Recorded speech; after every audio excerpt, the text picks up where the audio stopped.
కళలు అంతరించిపోతున్నాయి. వాటిలో బుర్రకథ ఒకటి. ఈ రోజు మేము ఒక కథను బుర్రకథ ద్వారా మీ ముందర ప్రదర్శించడానికి వచ్చాము. అక్క, ఈరోజు నువ్వు మాకు ఏ కథ చెప్పబోతున్నావు? ఈ రోజు మనం చెప్పుకోబోయే కథ సీత ఇష్టాలు. పేద ఇంటిలో పుట్టి పెరిగిన పైడి బొమ్మ కథరా. తందాన తాన చదువు సందెలో పేరు పొందిన చక్కనమ్మ కథరా. తందాన తాన ఓటమి నెరుగక పోరాడే వీరబాల కథరా. తందాన తాన 10 మందికి నీ ప్రేరణనిచ్చే వర్తమాన కథరా. తందాన తాన తందాన తందాన దేవనందనాన. అయ్యల్లారా, అమ్మల్లారా, రతనాలు పండే నేల ఈ తెలుగు నేల. ఆ తెలుగునాట రామాపురం అనే గ్రామంలో శివయ్య గౌరమ్మ అనే 2 దంపతులుండేవారు. వారికి కలిగిన తొలి సంతానమే సీత. సీతను బడికి పంపిద్దామా వద్దా అనుకుంటుండగానే వారికి ఒక కుమారుడు జన్మిస్తాడు.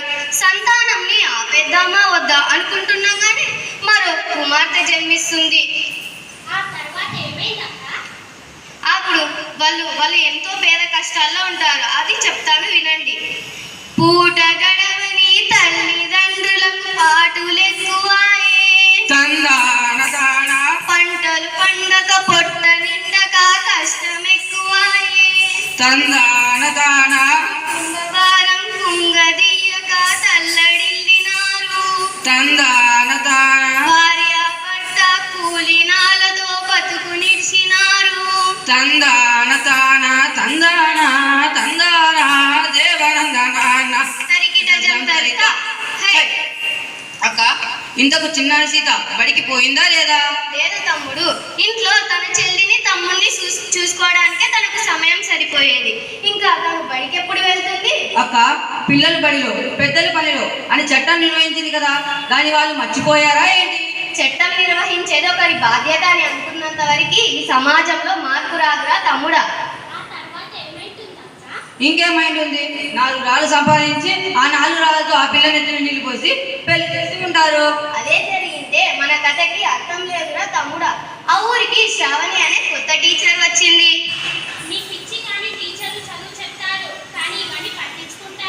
ఖచ్చితంగా పట్టించుకుంటారు. మా పాఠశాలలో మా గురువులు రోజు మంచి మంచి పాఠాలతో పాటు ఎన్నో సూక్తులు, నీతి కథలు ఇలా వారు మాకు ఎన్నో నేర్పుతారు. అవును తమ్ముడు, శ్రావణి టీచర్ కూడా అటువంటిదే. తను ఊరిలోకి రాగానే మొదటిగా ఏం చేసిందో తెలుసా? బడి ఈడున్న పిల్లలు ఎవరైతే బడికి రావట్లేదో తెలుసుకొని వారి ఇంటింటికి వెళ్ళి వాళ్ళని బడికి వచ్చేలా చేసింది. అలాగే శివయ్య వాళ్ళ ఇంటికి కూడా వెళ్తుంది. కానీ శ్రావణి టీచర్ని చూసిన గౌరమ్మ సీతను ఇంట్లో దాచిపెట్టి మా ఇంట్లో అటువంటి పిల్లలు ఎవరు లేరని చెబుతుంది. అయ్యో అక్క, ఆ తర్వాత చిన్నారి సీతను ఏమైంది? కానీ శ్రావణి టీచర్ వచ్చిన పని చెప్పకుండా వారికి కొన్ని మంచి మాటలు చెప్పింది. అలాగే ఆదర్శ మహిళల గురించి కూడా చెప్పింది. ఇంతకు ఎవరు ఆదర్శ మహిళలు? చెప్తా విను. రుద్రమదేవి చూడరా, శత్రువులను చెండాడరా, సంగం లక్ష్మీబాయిరా, బాట నేర్పెరా, కల్పనా చావ్లా చూడరా, అంతరిక్షమునకెగిరెరా, రంగాలలో మహిళలు ఆదర్శంగా నిలిచారు. తందాన తాన తందాన తందాన దేవనందనాన. ఇలా శ్రావణి టీచర్ చెప్పిన మాటలు విన్న సీత ఇంట్లో నుంచి బయటికి వచ్చి నేను చదువుకుంటానని చెప్పి వాళ్ళ తల్లిదండ్రులను ఒప్పించి తను శ్రావణి టీచర్ వెంట బడికి వెళ్ళింది. ఆ తర్వాత ఏం జరుగుతుందక్క?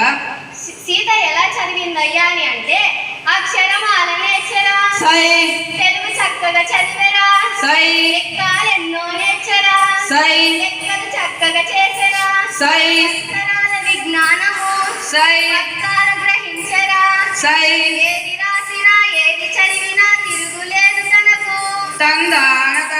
అందరిలోనూ అన్నిటిలోనూ ముందుండే తనకు.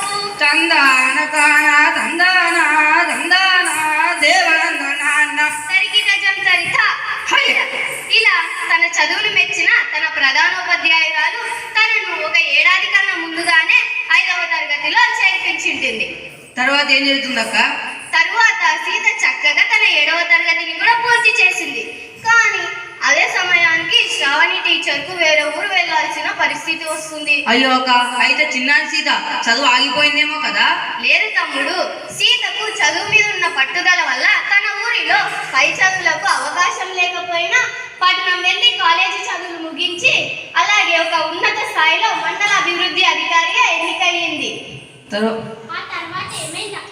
తరువాత ఏముంటుందిరా, తను ఒక ఉన్నత స్థాయిలోకి వచ్చి పేద ప్రజలకు సాయం చేస్తూ మహిళలకు ఆదర్శంగా నిలిచి పిల్లలకు సమాజానికి సేవ చేస్తూ మిగిలిపోయింది సీతక్క. అక్క, అదేవో సీత ఇస్తానన్నావు కదా, చెప్పు వింటాం. చెప్తా వినండి. ఆడపిల్లను చిన్న చూపుతో చూడరాదు బాయి, అరే చూడరాదు బాయి, అన్నిటిలోనూ అవకాశాలు కల్పించాలోయి, చక్కగా కల్పించాలోయి, చదువులనైనా పదవులనైనా సమానమేనోయి, వాళ్ళు సమానమేనోయి, వారి ప్రతిభను నీవు గౌరవించవోయి, చక్కగా గౌరవించవోయి, తందానా తందానా దేవనందనాన్న. తరికిట జంతరిత. ఇలా ప్రతి ఒక్కరూ సీతక్కను ఆదర్శంగా తీసుకొని తమను తమ దేశాన్ని బాగుపరుచుకోవాలని కోరుకుంటూ ఈ కథకు మంగళంతో ముగిద్దాం. మంగళం మన భారత మాతకు, మంగళం జయ మంగళం, మంగళం తెలంగాణ తల్లికి, మంగళం జయ మంగళం, తందానా